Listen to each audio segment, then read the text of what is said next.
আসসালামু আলাইকুম বন্ধুরা, সবাই কেমন আছেন?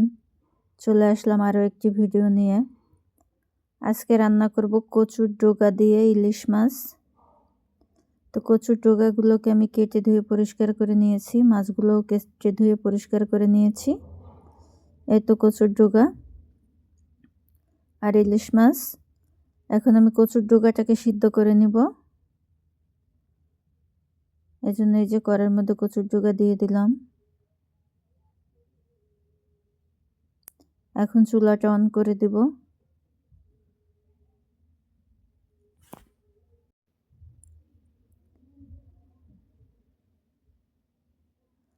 এরপর একটা ঢাকনা দিয়ে ঢেকে দিব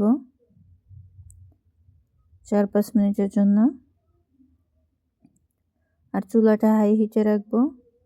আর ঢাকনাটা তুলে এখন একটু লবণ দিয়ে আবার ঢাকনা দিয়ে রাখবো 4-5 মিনিটের জন্য। ফিরে আসলাম 4-5 মিনিট পরে। তো এখন এই অবস্থা, এভাবে ঢেকে ঢেকে কচুটাকে সিদ্ধ করতে হবে।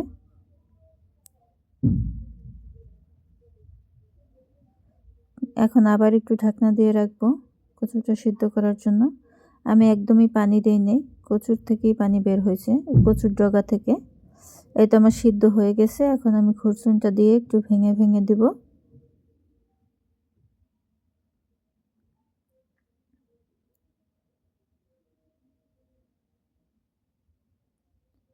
একদম সুন্দরভাবে সিদ্ধ হয়ে গেছে।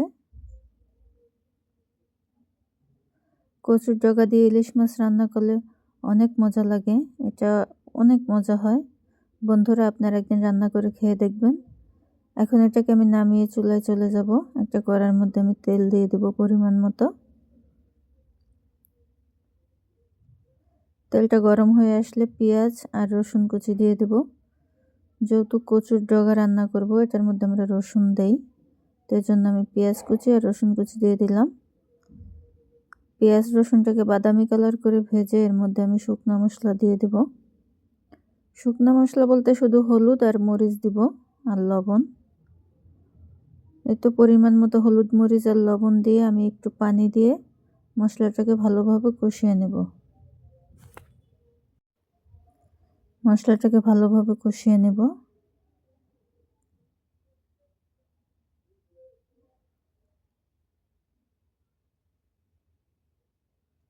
মশলাটা কষাতে কষাতে যখন এই মশলা থেকে তেলটা সেপারেট হয়ে আসবে, তখন আমি মাছগুলোকে দিয়ে দেব। মাছগুলোকে দিয়ে আমি আর একটু ভালোভাবে কষিয়ে নেব এই মশলার মধ্যেই।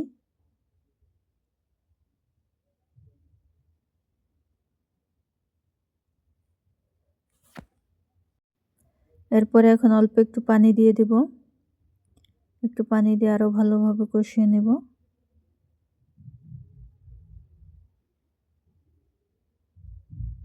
এখন ঢাকনা দিয়ে ঢেকে রাখবো 3-4 মিনিটের জন্য। ফিরে আসলাম 3-4 মিনিট পরে। এই তো আমার মাছটা এই পর্যায়ে আছে।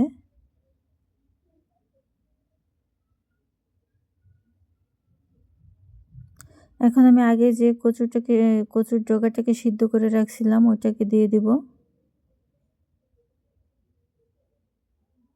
একটা মাছও ভাঙবে না, সবগুলো মাছ এরকম আস্তে আস্তে রেখে আমি এটাকে উল্টে পাল্টে একদম সুন্দর করে পানি শুকিয়ে নেব। আর এই কচুর ডগাটা একটুও গলা চুলকাবে না, আর অনেক মজা হয় বন্ধুরা এভাবে রান্না করলে। আপনারা একবার এরকম করে রান্না করে খেয়ে দেখবেন, এটার স্বাদ অনেক।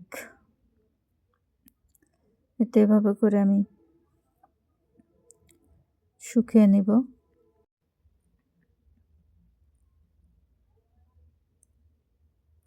এভাবে নাড়তে নাড়তে একদম পানিটা সম্পূর্ণ শুকিয়ে যাবে, আর মাছগুলো আস্তেই থাকবে, মাছগুলো একদমই ভাঙবে না। এই তো বন্ধুরা, আমার রান্না প্রায় শেষ। একদম নিচে থেকে তেলগুলা উঠতেছে, বুটবুট করতেছে। ভালো লাগলে আমার চ্যানেলটি সাবস্ক্রাইব